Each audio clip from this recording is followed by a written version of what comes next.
अहो नमः शिवाय महारुद्राय हे शंभ सदाशिवाय बाबा धवलेश्वराय वाळालिंगाय नमो नमः। दीपं यदि परं ब्रह्म दीपं यदि जनार्दनः दीपहरतु मे पापो पूजादीप नमस्तुते। धवलेश्वराय वाळालिंग महाप्रभु संसार सुखी रखंतु।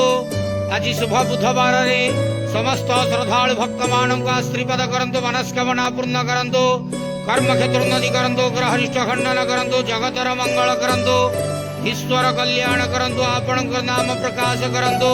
शिवकर डाक श्रवण करंतु। समस्त द्वावसा भक्त मानकर मनस्कामना पूर्ण करंतु। जो जो भक्त माने आपण पाखरे मानसिक रखिजंती तांका मानसिक पूर्ण करंतु। बाबा धवलेश्वराय वाळालिंगाय नमो नमः। संसार सुखी रखंतु आनंदे गवार हरि बोलो।